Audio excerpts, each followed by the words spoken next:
Oi, pessoal. Então, continuando nossa aula sobre sistemática e evolução dos peixes, a gente chega aqui lá no início, né, do processo evolutivo do grupo dos peixes, e a gente encontra o grupo dos agnata.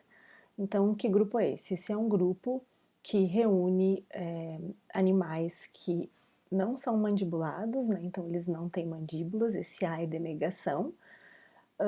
E o que que a gente encontra aqui dentro desse grupo? A gente vai encontrar as feiticeiras e as lampreias, que são grupos viventes, né? Então, que ainda existem atualmente.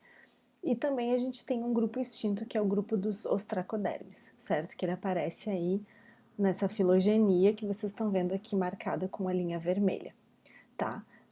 Myxine e Cephalospidomorph, que formam esse grupo que tem feiticeiras e lampreias, é também chamado o grupo do ciclostomata, tá?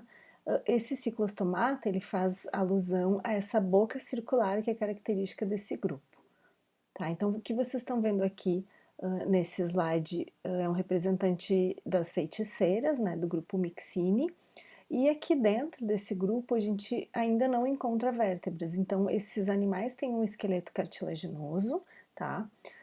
Tem até 15 pares de fendas branquiais, são animais necrófagos, então que vão se alimentar de restos de outros animais, né? Então, e muito, no caso, são detritívoros, né?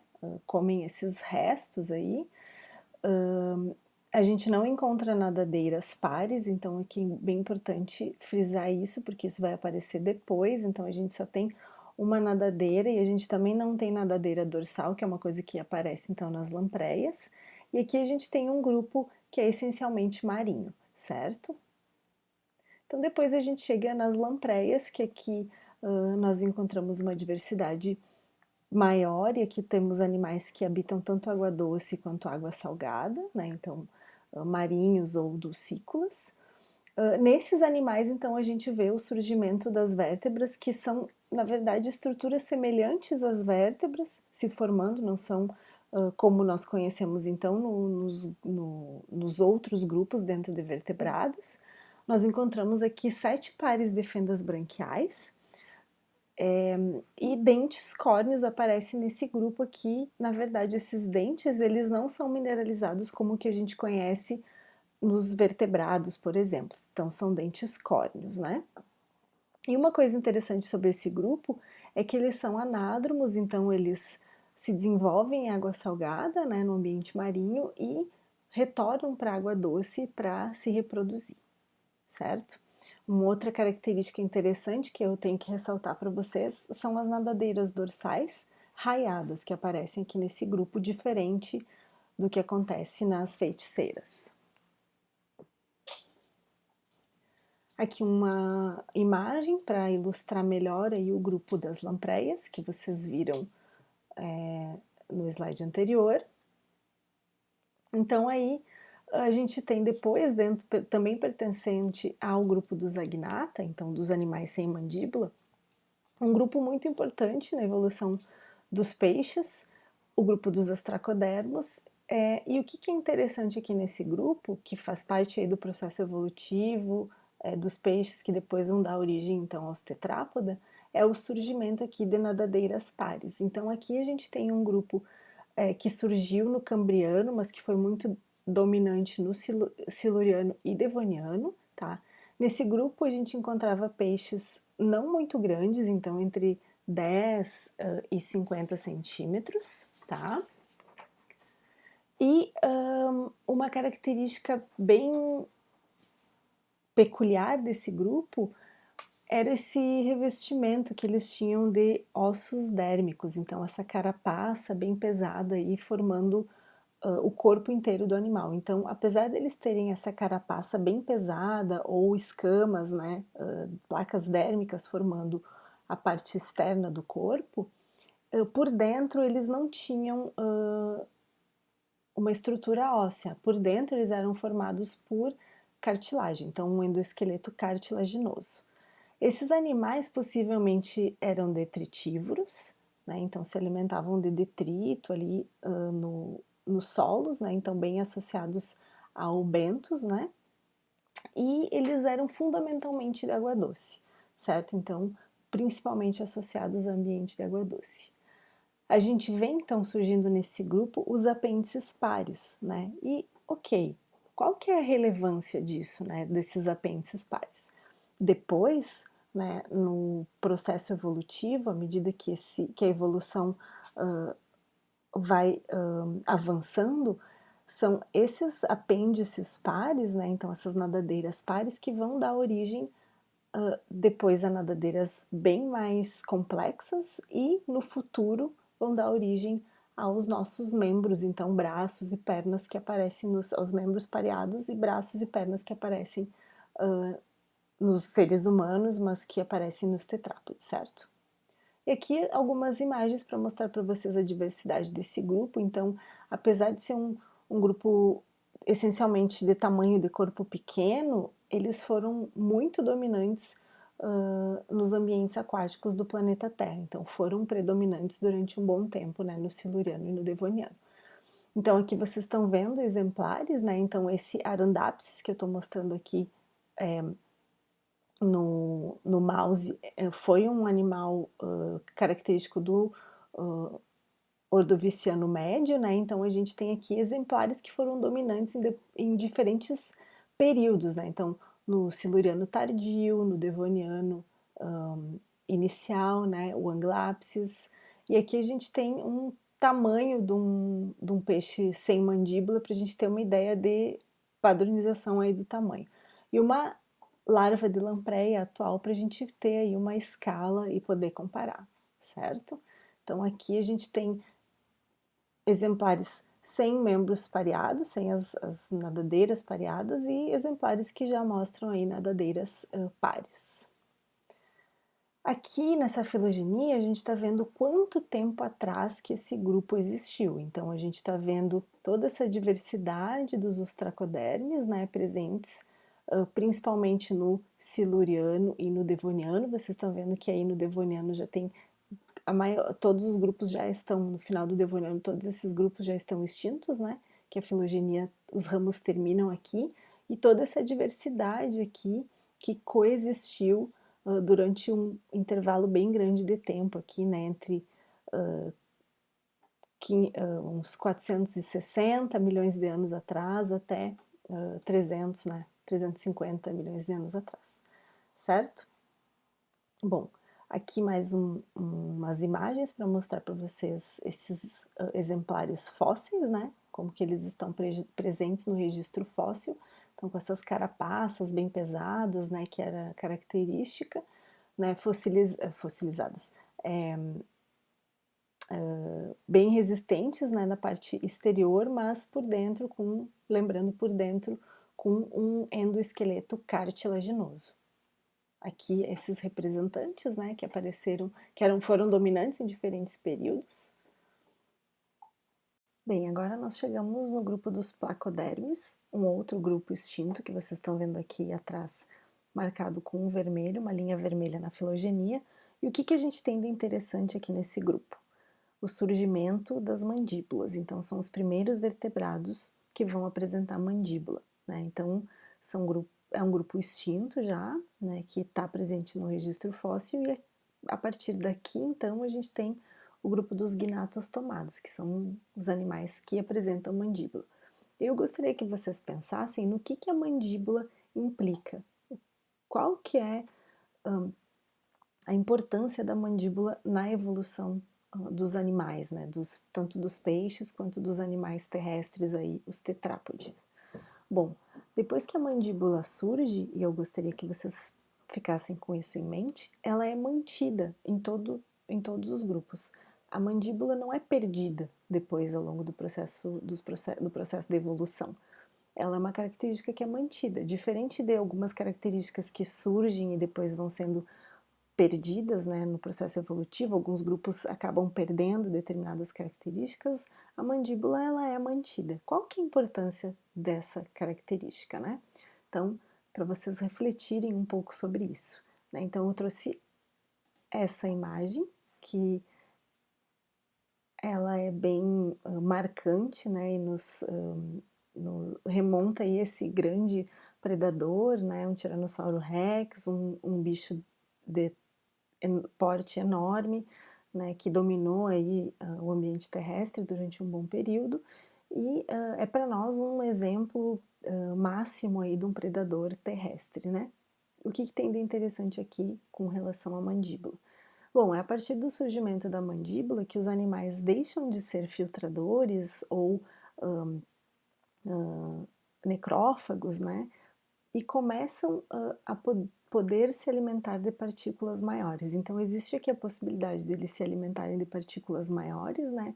De ingerir mais calorias através dessas partículas e de crescer em tamanho. Então, a gente tem aí o surgimento, né, em termos morfológicos, a gente tem os pares de arcos branquiais, né, então esses arcos que são lá no início não cartilaginosos, depois eles vão ficando ósseos, eles dão sustentação às brânquias, então eles servem para dar sustentação para a respiração, né? Então bombeamento da água, e depois a gente tem o primeiro par de arcos branquiais crescendo e dando suporte, né? Então ele passa a fazer um movimento de pinça, esse primeiro par de arcos branquiais, justamente para pinçar o alimento, e depois ele se torna então uma mandíbula, né? Então aqui uma mandíbula com toda uma estrutura esquelética e uma estrutura muscular que se insere sobre esses ossos para ter uma movimentação de abertura e fechamento, e aí o crescimento então dos animais. Então podem comer partículas maiores, se alimentar de itens maiores, né, e crescer em tamanho. Então, voltar no slide anterior, então mostrando aqui um vertebrado de tamanho muito grande, né, um predador, então com essa a mandíbula super desenvolvida, né, com inserção muscular muito grande, força, né, na mandíbula. Então a gente tem aí todo um conjunto, né, de características que possibilitou isso. Então a mandíbula ela é muito importante na evolução dos vertebrados. Então nos placodermes a gente tem esse marco aí do surgimento da mandíbula, né? Então a partir desse grupo que a gente tem a evolução de vertebrados maiores, né, em tamanho de corpo e diversificação desses vertebrados maiores.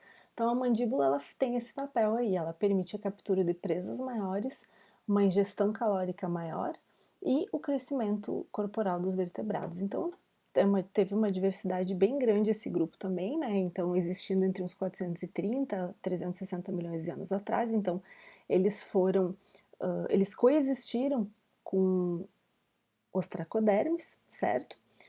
E aqui a gente tem cabeça e tórax cobertos por uma armadura articulada. Então a cabeça e o tórax têm essas armaduras, né? E aqui a gente já vê uma coisa diferente do que a gente via em ostraco, né? Nos ostraco a gente via aquele jeitão mais associado ao benthos, mais achatado, dorso ventralmente, enquanto aqui a gente já vê exemplares com formato de peixe mesmo, esse formato hidrodinâmico, com nadadeiras pares, que é o que aparece aqui, né, nessas nadadeiras peitorais, uma nadadeira caudal heterocerca, que é o que a gente vê aqui no Dunkleosteus, certo?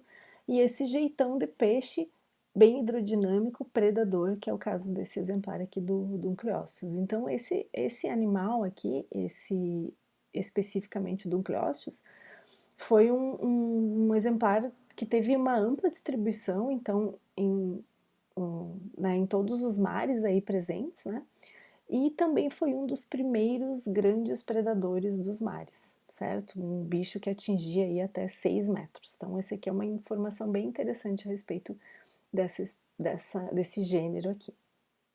Então, a gente tem aqui maxila, como característica desse grupo, uma notocorda persistente, olhos laterais, então outro aspecto interessante, né, e corpo hidrodinâmico, que comparando lá com os ostraco, a gente tinha os olhos no topo da cabeça, né, então não necessariamente os laterais que estão associados aí ao corpo hidrodinâmico e também a um potencial maior de predação, né, que os olhos no topo lá da cabeça não permitem essa percepção tão boa das suas presas ou depredadores, né? Aqui a gente também tem esses escudos cefálicos e torácicos, né, separados e articulados entre si. Então a gente vê que aqui já começa a ter uma articulação maior, né, dessas placas aí para ter uma mobilidade maior desses animais, diferente dos ostraco.